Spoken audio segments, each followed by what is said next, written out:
परमात्मा की अनुभूति का मार्ग मिला। सन 1933 की बात है।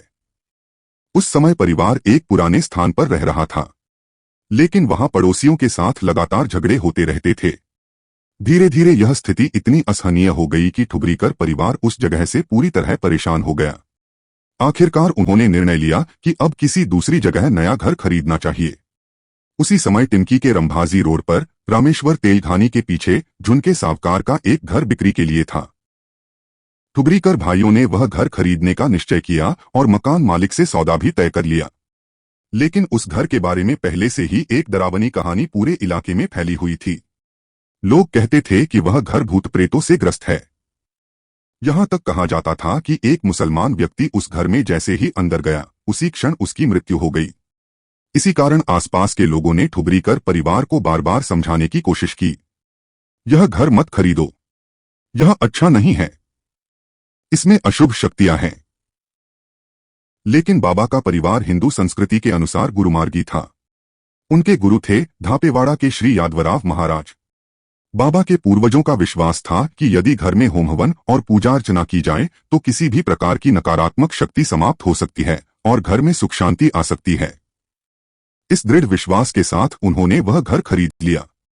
उस समय बाबा की उम्र केवल 12 वर्ष थी और वही घर आज भी वह स्थान है जहां बाबा जीवन भर रहे।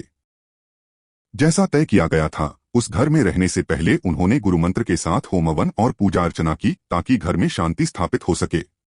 पूजा के बाद वे सब उस घर में रहने लगे। लेकिन जैसा कहावत में कहा जाता है, आग से निकलकर तवे में गिरना, ठीक वैसा ही हुआ। उस घर में आने के बाद भी किसी को शांति और सुख नहीं मिला। पूरा 1 वर्ष भी ऐसा नहीं बीता जब परिवार के लोग सचमुच खुश रह पाए हों।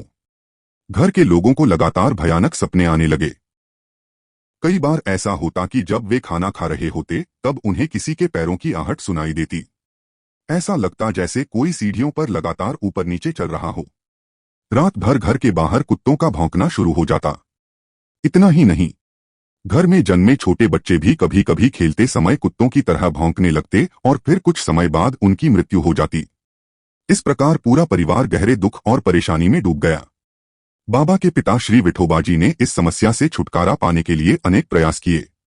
उन्होंने चिकित्सकीय उपचार करवाए, गुरुविद्या के माध्यम से होम हवन करवाए, मंत्रिकों और तांत्रिकों से भी उपाय करवाए और कई प्रकार के व्रत प्रतिज्ञाएं भी लीं। लेकिन इतने सारे प्रयासों के बाद भी परिवार को ना शांति मिली ना संतोष।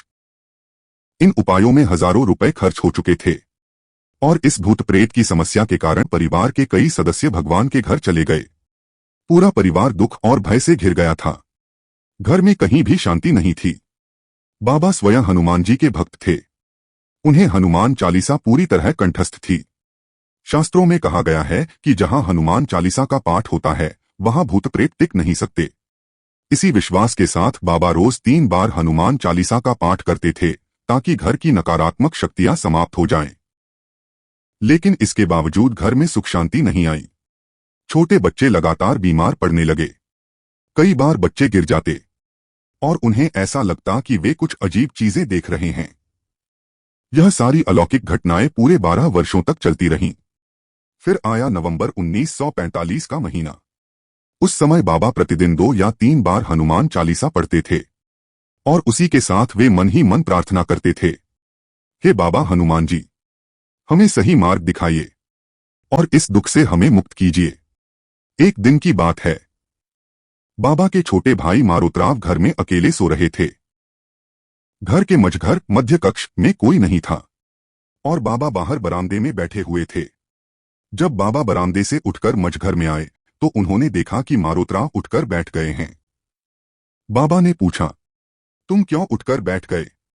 तब मारुतराव ने आश्चर्य से पूछा, मेरे पैरों को किसने हिलाया और मुझे किसने जगाया? बाबा ने कहा, मैं तो अभी अभी घर में आया हूं और घर में हमारे अलावा कोई भी नहीं है। फिर मुझे नहीं पता कि तुम्हारे पैर किसने हिलाए। यह सुनकर बाबा स्वयं भी हैरान रह गए और उसी क्षण उनके मन में विचार आया कि शायद इस समस्या का समाधान पाने के लिए किसी मंत्रिक तांत्रिक के पास जाना चाहिए। बाबा जब मंत्रिक के पास जाने की तैयारी कर रहे थे, उसी समय हनुमान जी से मांगी हुई प्रार्थना का उत्तर जैसे सामने आ गया। अचानक एक साधारण सा अजनबी व्यक्ति उनके घर आया, जो पहले कभी उस घर में नहीं आया था। उसने बाबा से पूछा, आप कहाँ जा रहे हैं? बाबा ने उसे पूरी घटना बताई और कहा, मैं इस समस्या का समाधान ढूंढने के लिए एक मंत्रिक के पास जा रहा हूं। यह सुनकर उस व्यक्ति को बाबा पर दया आई। उसने कहा, आप वहां क्यों जा रहे हैं? मेरे पास एक ऐसा मंत्र है जिससे दिव्य कृपा प्राप्त की जा सकती है। यह मंत्र मुझे एक संत महात्मा से मिला है। यदि इस मंत्र का विधिपूर्वक अनुष्ठान किया जाए तो दिव्य कृपा प्राप्त होती है और सभी दुख दूर हो जाते हैं।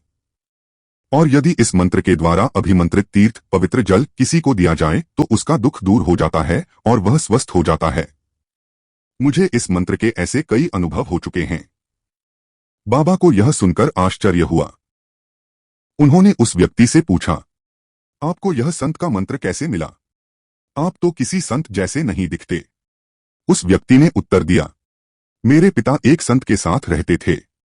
जब उस संत का देहांत हो गया तब मेरे पिता उनके सभी ग्रंथ अपने घर ले आए। मेरे पिता ने इसी हनुमान जी के मंत्र के माध्यम से अनेक लोगों के दुख दूर किए। लेकिन लगातार यह कार्य करते करते उनकी दोनों आंखों की रोशनी चली गई।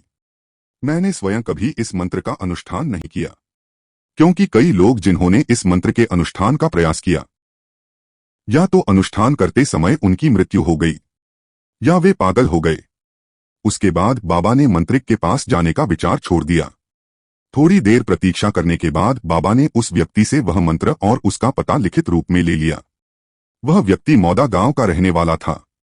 बाद में जब उस मंत्र के द्वारा पवित्र जल तीर्थ तैयार किया गया और मारोत्राव को दिया गया तो उन्हें आराम मिलने लगा। यह देखकर बाबा के मन में विचार आया कि क्यों न इस मंत्र का अनुष्ठान स्वयं किया जाए या परिवार के किसी सदस्य से करवाया जाए।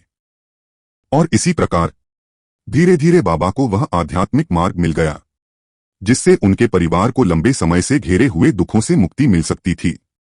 उस समय बाबा की उम्र लगभग 24 वर्ष थी और उनका जीवन अब एक नए आध्यात्मिक अध्याय की ओर बढ़ रहा था। और इस तरह दुख और अंधकार से भरे उस जीवन में एक नई किरण दिखाई देने लगी।